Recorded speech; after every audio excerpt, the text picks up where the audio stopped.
Hey guys, I'm Shirin and welcome back to my channel। आज हम A Good Day to Be a Dog के episode 4 को explain करने वाले हैं। तो एपिसोड के स्टार्टिंग में हमें दिखाया जाता है मैम यून सभी टीचर्स को साथ में फंक्शन में जाने के लिए बोलती है। अब हमें फ्लैशबैक का सीन दिखाया जाता है जहाँ सोउन बोल रहा होता है कि बोग्यूम काफी ज्यादा नींद में रहता है और वो हर जगह लेट ही पहुँचता है, तो हाना को सोउन के साथ ही पार्टी में जाना चाहिए। तो हाना भी इस बात के लिए राजी हो जाती है। अब हमें दिखाया जाता है सोउन कार से पार्टी में जाना चाहता था पर उन्हें ठीक से कार चलानी नहीं आती थी। इसके बाद वो वीडियोस देखने लगते हैं कैसे कार चलाई जाती है और कैसे फर्स्ट डेट लड़कियों को इम्प्रेस किया जाता है। इसके बाद हम हाना दीदी और उनकी बहन को देखते हैं जो आपस में बात कर रही थी। यहाँ हाना दीदी बोल रही होती है कि वो कल सुबह सोउन के साथ ही जाएगी। अब हम बोग्यूम को देखते हैं और साथ ही साथ यहाँ मौसम भी काफी ज्यादा खराब होने लग गई थी। दूसरी ओर सोउन काफी ज्यादा एक्साइटेड होता है क्योंकि वो पहली बार हाना दीदी के साथ बाहर जा रहा था। अब अगले दिन सुबह हमें वही सीन दिखाया जाता है जहाँ सोउन उन मैम से बचने के लिए अपने आप को अम्ब्रेला से हाइड कर लेते हैं। इसके बाद ये दोनों फंक्शन के लिए निकल जाते हैं पर यहाँ मौसम काफी ज्यादा खराब हो चुकी थी और काफी ज्यादा बारिश भी हो रही थी। यहाँ सोउन के पास चोई उल का कॉल आता है और उसे पता चलता है कि हाना दीदी भी सोउन के साथ ही है। चोई उल हाना दीदी से बोलने लगता है आप जल्द से जल्द कार से उतर जाओ क्योंकि अंकल को ठीक से कार चलानी नहीं आती है।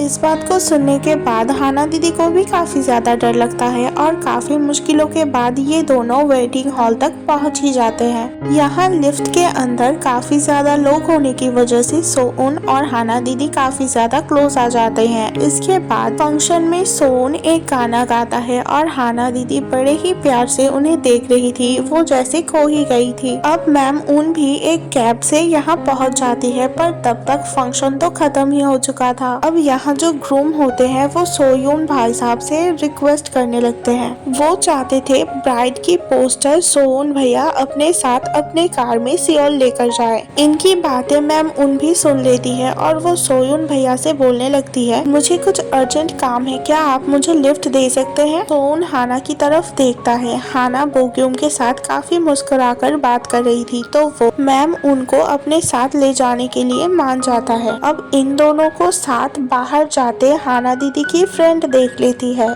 अब यहाँ हाना दीदी के साथ बोग्यूम को भी पता चल जाता है कि सोउन और मैम यून यहाँ से पहले ही जा चुके हैं। अब यहाँ कार के अंदर पोस्टर ऐसे रखा हुआ था कि मैम उन हमारे सोउन भाई साहब को देख ही नहीं पा रही थी। यहाँ सोउन के पास बोग्यूम का कॉल आता है और वो बोल रहा होता है हाना दीदी उनके साथ सी साइड जाने वाली है। इस बात को सुनने के बाद सोउन भैया कुछ ज्यादा ही अपसेट हो जाते हैं और उनकी ड्राइविंग स्किल्स को देखकर मैम उन भी काफी ज्यादा डर जाती है। इसके बाद हम हाना दीदी और बोग्यूम को साथ में देखते हैं। यहाँ बोग्यूम हाना दीदी से पूछने लगता है तुमने पहली बार ओशन को कब देखा था। तो हाना दीदी बोलती है मैं 6 साल की थी। इसके बाद बोग्यूम बोलने लगता है जब मैंने पहली बार ओशन को देखा था तब मैं जैसे मोहित हो गया था। ये समुद्र और इनकी लहरें मुझे बहुत पसंद है। क्या तुम्हें पता है चांद लहरों को अपनी ओर खींचता है। ये तो गलत है ना कि चांद और लहरें एक दूसरे के पास होकर भी इतने दूर हैं। अब हाना दीदी और बोग्यूम यहाँ से चले जाते हैं पर जाते हुए बोग्यूम हाना दीदी के पीछे से बोलने लगता है बहुत ही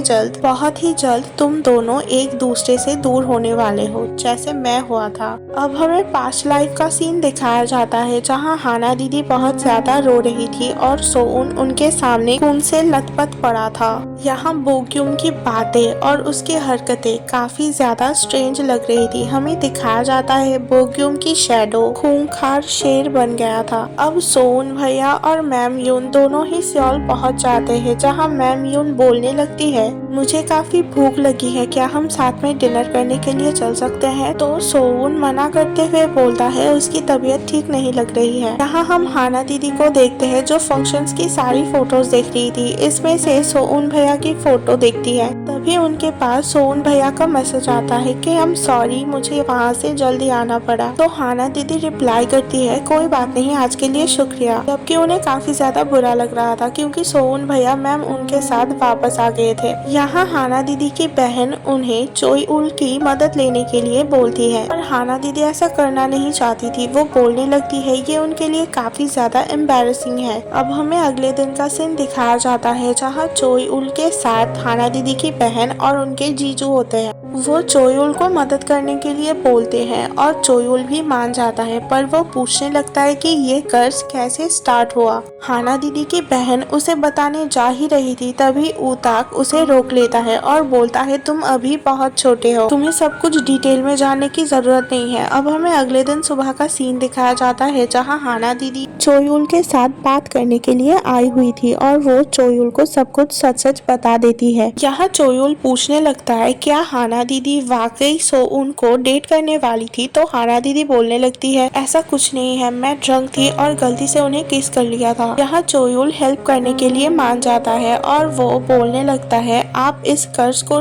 तोड़ने के बाद मेरे अंकल को डेट क्यों नहीं कर सकती, क्या आपको वो पसंद नहीं है। तो हाना दीदी बोलने लगती है ऐसी बात नहीं है, पर मेरे जैसे इंसान को कौन भला पसंद करेगा जो खामखा रात को डॉग में बदल जाती है। इसके बाद हमें दिखाया जाता है कि बहुत ज्यादा रात हो चुकी है पर अभी भी सोउन सो नहीं रहा था। तुशी और चोयुल बार बार उन्हें पूछे जा रहा था कि वो कब सोने वाले हैं। इसके बाद चोयुल नीचे आता है और यहाँ हाना दीदी की बहन और ऊताक प्रॉपर तैयारी के साथ हाना दीदी को साथ लेकर आते हैं। इसके बाद वो चुपके से हाना दीदी को सोउन के रूम के अंदर ले जाती है, जहाँ हाना दीदी सोचने लगती है क्या ये सब कुछ कर्ज की वजह से हो रहा है। जब भी मैं तुम्हें देखती हूँ मेरा दिल जोरों से धड़कने लगता है, मुझे तुम्हारे साथ वक्त बिताना भी अब अच्छा लगने लगा है। इसके बाद हाना दीदी सोन को किस कर लेती है और रूम के बाहर तीनों बैठकर वेट करने लगते हैं। अचानक से सोन की चिल्लाने की आवाज सुनाई देती है। ये प्लान फेल हो चुका था। हाना दीदी अभी भी इंसान में बदल नहीं पाती है और सोचुल सोन का ध्यान भटकाने लगता है ताकि हाना दीदी की बहन उन्हें लेकर यहाँ से जा सके। और सोन को ऐसा ही लगता है कि वो सपना देख रहे थे, उनके रूम में कोई भी डॉग नहीं था। अब सुबह होते ही हाना दीदी इंसान में बदल जाती है और वो अपनी बहन से पूछने लगती है उनका प्लान फेल कैसे हो गया है,